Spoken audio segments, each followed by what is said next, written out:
A name made infamous in the White House sex scandal more than 15 years ago is reemerging in the spotlight.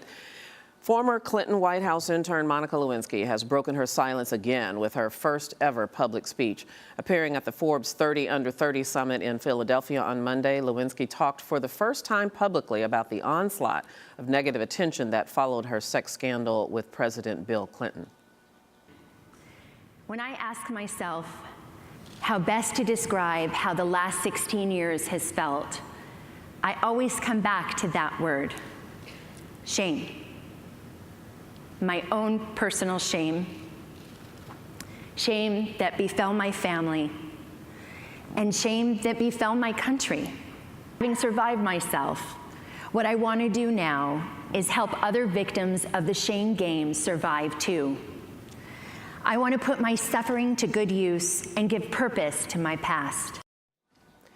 And for a look at how Lewinsky's re-entry into public life is playing out, our guests are Lauren Rankin. She's a freelance journalist and blogger and joins us from Asbury Park, New Jersey, a friend of Arise America. Hey, Lauren, good to see you. Hi. And Jeremy Goldman is a brand and marketing strategist, and he's the author of the book Going Social, and he's here in our New York studio. Nice to meet you, Jeremy. Thank you so much for coming in. I don't even know where to start with this. I think I'll start with both of you. First of all, Lauren, just what is your gut reaction to Monica Lewinsky's reemergence and then her new call in life, and that is to speak out against cyberbullying? Honestly, I think it's commendable. She's taking her personal experiences, which no doubt were pretty traumatic, and trying to turn it into something positive. And for that, I think she deserves our commendation. But instead, she seems to be receiving a lot of hate-filled messages and a lot of vitriol, which should not be surprising. She's a woman who made a mistake, like many young people do, and she wasn't allowed to learn from it. She wasn't allowed to move on from it. Instead, she's sort of stuck in this time capsule of 1998 Monica Lewinsky. When we see her now, she's a grown woman. She's 41 years old, and she's trying to take her traumatic past and turn it into something positive for everyone else. I think it's great. You know, Jeremy, I believe she wrote this in the Vanity Fair article, which came out a little while ago. She said she finally decided to stick my head above the parapet so that I can take back my narrative and give a purpose to my past. And that does sound very noble. But considering who she is and what her past is that even possible? You know, I think so, because I think the key thing is she's not actually attacking something like, let's say, the NFL and all of the scandals surrounding that, right? It's something that's tied into her personal brand. So the fact that she's talking out against cyberbullying, that is to an aspect, you know, to an extent, that's actually something that she experienced and was one of the first people of the digital age to really have that en masse. Yeah, and that's what she said. She calls herself Patient Zero, and says that she was the first to be the victim of the internet and have her reputation destroyed globally, is the word that she used. I wonder, is it a smart decision on her part, or the team that is helping her with this, to paint herself in this way as a victim?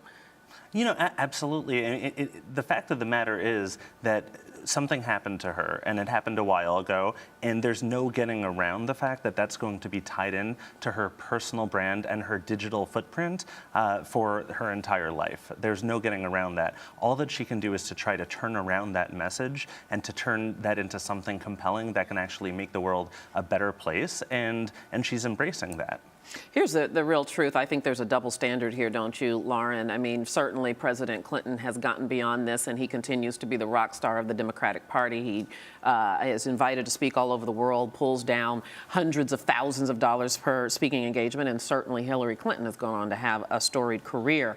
But it seems that, at least it looks today, like Monica Lewinsky will have a tougher time of reinventing herself. This is a double standard, don't you think? Absolutely. President Clinton, this is a mere footnote in his public and political history. It's a laugh line, but Bill Clinton is still lauded as a real presence in the Democratic Party. He holds a lot of political clout, and he holds a lot of financial clout as well. It's very likely he might be the first husband of the United States, and no one seems to think twice about that.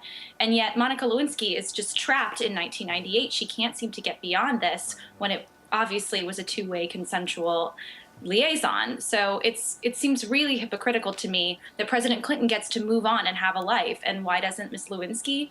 Simply because she's a woman who had sex and made a mistake, and instead that's who she is forever, as opposed to an incredibly well-educated woman with a lot of gifts to offer. Well, call me jaded because I've been in journalism for a long time, but Jeremy, does this smell political at all to you? The timing seems a little, a little interesting that she would reemerge again, and she's reemerged a couple of times, but just before the anticipated announcement of whether or not Hillary Clinton will run for president. Well, I actually think that it's political and yet it's not. And by that, what I mean is that this is the better part of actually, if you look at it, it's 15 years ago at this point in time, right?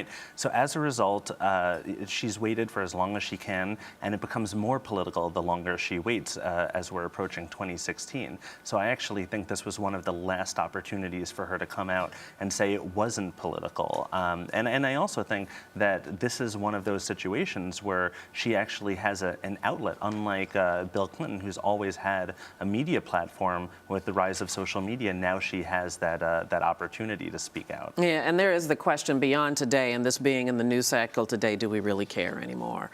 So we'll see as time goes on. We're going to stop it right there. Jeremy Goldman, Lauren Rankin, thank you both so much. It's good to see you, Lauren.